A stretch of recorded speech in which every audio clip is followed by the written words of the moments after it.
కలియుగంలో ఏం జరుగుతుందో ముందుగానే చెప్పిన పోతులూరి వీర బ్రహ్మేంద్ర స్వామి వారి కాలజ్ఞానం ఎప్పుడు సంచలనాలకు కేంద్ర బిందువుగా నిలుస్తుంది. తాజాగా బ్రహ్మం గారు ఎప్పుడో చెప్పిన మాటలు ఇప్పుడు నిజమవుతున్నాయని పలువురు చర్చించుకుంటున్నారు. అదే అఘోరీల గురించి.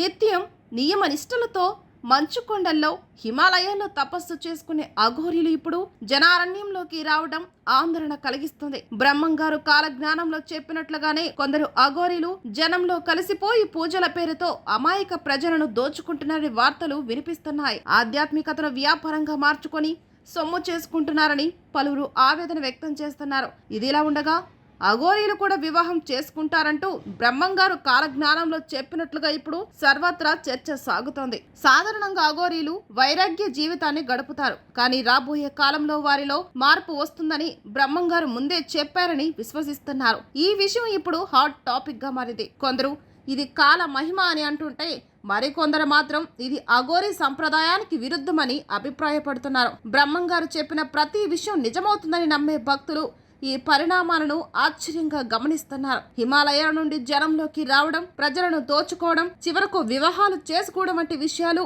బ్రహ్మంగారి కాలజ్ఞానంలో ముందే చెప్పబడ్డాయని వారు అంటున్నారు. మొత్తానికి అఘోరీల ప్రస్తుత ప్రవర్తన, వారి వివాహాలపై జరుగుతున్న చర్చ బ్రహ్మంగారి కాలజ్ఞానాన్ని మరోసారి తెరపైకి తెచ్చింది. రాబోయే రోజుల్లో ఇంకా ఎలాంటి మార్పులు చోటు చేసుకుంటాయో వేచి చూడాలి.